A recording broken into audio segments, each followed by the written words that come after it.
Daddy runs the button.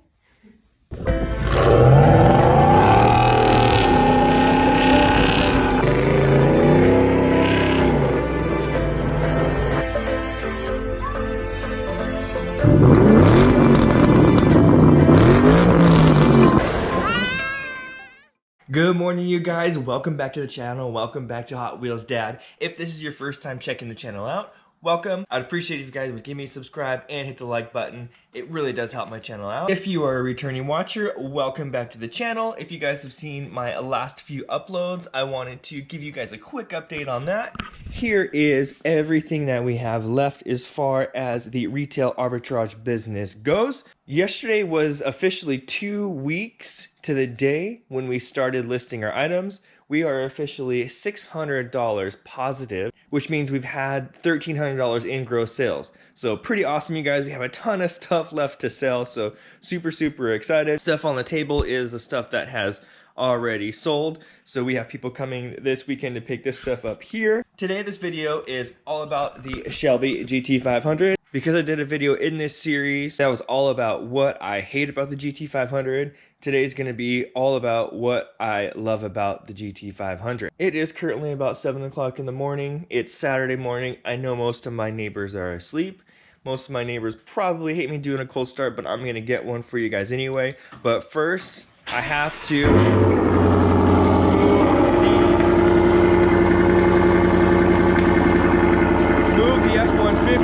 Now, there you go, there's a cold start for you on that one.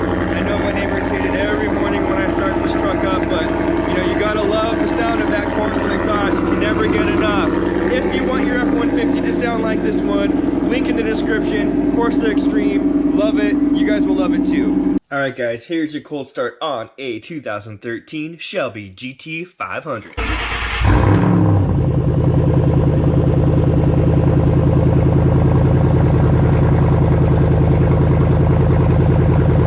Alright guys, so let's start with the first thing that I love about this GT500, and it is the fact that it is a manual transmission. This car is one of the last cars that is a manual. A lot of the current muscle cars are not manual transmissions. They are dual clutch automatic transmissions.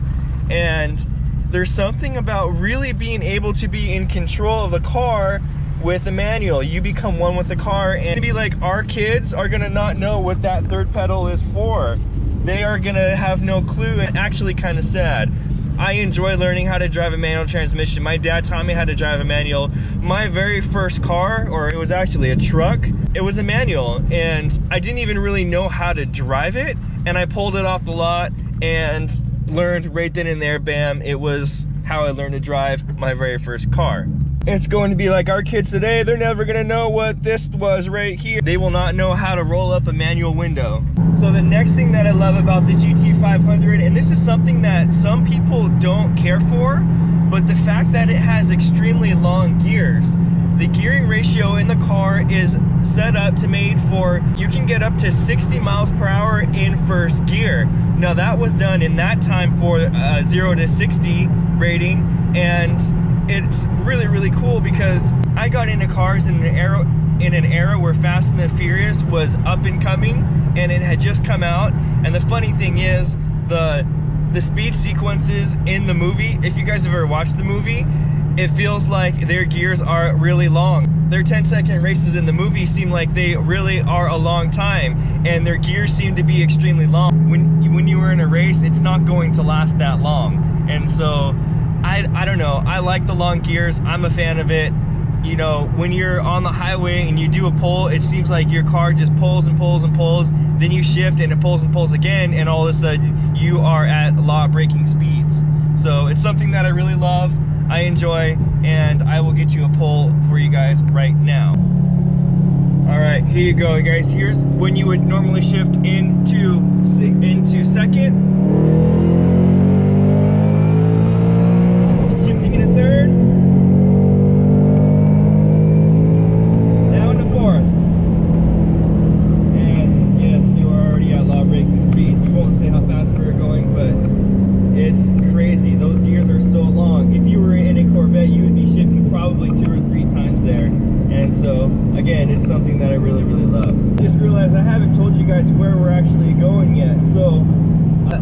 live in. I live in the city of Corona. They have a weekly car show, Corona Cars and Coffee, and today is the first day back to Corona Cars and Coffee.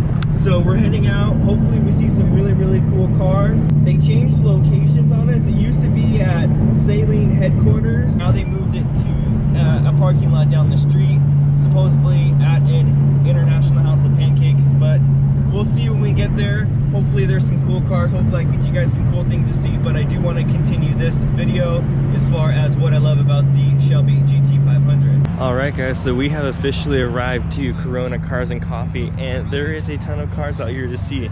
I'm actually surprised at the turnout, but I guess it being the first Cars and Coffee since everyone has been out on quarantine, I guess that's the reason why everybody decided to show up today. But cool turnout. There's a lot of cool cars here, a lot of cool things to see. The next thing that I love about owning this car is heritage. You can't talk about Shelby without talking about Carroll Shelby.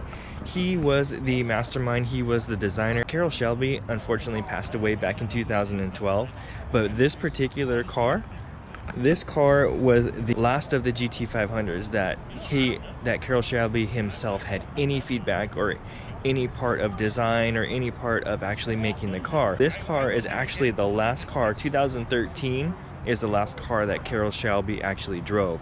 So when you talk about heritage, this is the last of the designs that he had any feedback on. The 2020 Shelby GT500, it has a Shelby name, but Shelby had no design input on it because, again, like I said, he passed away back in 2012. So Ford Performance is the designer of the car. Ford designed the car. Shelby didn't have any feedback. So with this particular car, 2013, this is one of the reasons why I love owning this car, is for the heritage. So the next thing that I love about my Shelby GT500 is the fact that it is white and you have the black wheels on there. If you've seen my cars, all of them have been white on black. I know a lot of people don't always like that look, but for me, it's something that I've always really liked. White really stands out. It stays clean. All right, so the next thing that I love about this car is it has a 5.8. Previous generations of this car had a 5.4. So 2013, 2014 were the last of the models that came with the 5.8, and it is the last of the big engines. The current GT500, the 2020 Shelby GT500, has a 5.2 liter. So for displacement, this one has way more displacement as far as that goes, and I don't think in the future we're going to see engines this big, and people are getting bigger power out of the smaller engines, higher revving engines, but again, the 5.8, you can't beat the sound of it. I also love the fact that it is really easy to mod. Now, in general speaking, it is a Ford Mustang. Mods for these cars are really easy to come by. But when you mod these cars, you do see a lot of horsepower gain. You put a intake on here, you put a smaller pulley, and that's all it takes for, you know, a couple $100. You see gains of 70, 80 horsepower. And so the fact that it is that easy to mod and to see those power gains, that is a huge reason why I love this car. The next thing that I love about it is the fact that it has these Recaro seats in here. They're actually really comfortable and they hold you in. So this actually came with a performance package. They are a sport seat. They don't have any electric on there. It's not an electric motor, but you know, you get the pull lever and everything. But these are really cool looking seats for the car and super comfortable. Also, the fact that the Mustang is a 4-seater, you can get 2 other people in the back seat. You can see that I have the car seat back there. So for a sport car or muscle car, you can get 4 people in here. You have a sports car over here, you know, you can only carry 2 people. And so the fact that it is a 4-seater, you can carry 4 people, is a bonus in my opinion. The next thing that I love about owning this car is the fact that it is really loud. This car is so loud, it gets so much attention when I'm on the road. People constantly ask me to rev the car, and when I do, their faces light up because of the fact that how loud it is. I'll get you guys a rev right here.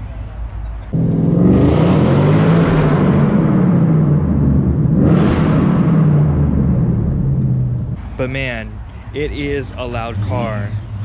You get on it and it really opens. Now when you're sitting at idle, it's not really that loud, but when you get on it, it really opens up and it is super loud. The last thing that I love about this GT500 is the value for horsepower and price. Now back in the day, this was the highest horsepower car you could get, 662 horsepower from the factory, and it is also the fastest Mustang of all time. You can hit over 200 miles per hour. 202 miles per hour is the top speed of this car.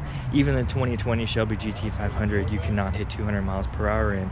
So the fact that you can get that much horsepower for the price, back in the day when these were new, you know, the sticker at $66,000 for getting that high a horsepower, you were paying well over $100,000 for a vehicle at that time. So last of the big V8s, tons of horsepower, value to price is the last thing that I love about owning this car. I'll try and get you guys the highlights here, some of the exotics and the cool cars, the muscle cars. I'll show you some of the neat stuff that they have here. Check out this Lamborghini Huracan Evo. This is beautiful. It is the perfect spec out here. Check it out, white with black wheels. It is so amazing. It is beautiful. Smells brand new.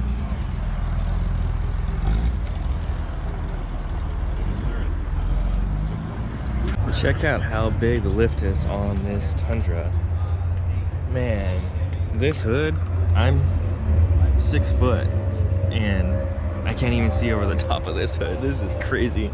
It is a big lift. It is a big truck. Here is one of the OG Cobras. It is a Terminator SVT, not a Shelby, has a Kennebell and a JLT intake. These were known as Terminators because in the day they were the highest horsepower car, one of the highest horsepower cars out there. Wicked Snake, that is awesome. Here is a beautiful spec 488 Spider Ferrari. I love this color. That gray is amazing. This interior, check out this interior. That red interior is classic Ferrari. Red carpet, it is gorgeous. I love this car. You know, I always said my next car is going to be Ferrari. I really like the 458s. You can get one decently priced nowadays. I've been watching Auto Trader and things like that. So definitely I love the Ferraris. I would love to own one day. Keep an eye out for my Hot Wheels Dad Garage coming soon. Way back in the day, these Vipers were my dream car. Viper SRT 10, wow, back in like 2001, 2002, I loved these cars. It's still a very gorgeous car. I would actually love to add a Viper to my garage. That would be really cool. If I did, I would want a newer Viper. Alright guys, that is it for this episode of Hot Wheels Dad. I hope you enjoyed watching this video. I hope you really enjoyed the fact that I really do love this car. I know in the last episode I was griping about it, but I do really hope that you love the fact that I do like this car. If you liked it, please give me a subscribe. Also like the video. It really does help my channel out. I appreciate it very much. And always remember, you are the maker of your own story, so don't forget to make it legendary. Peace.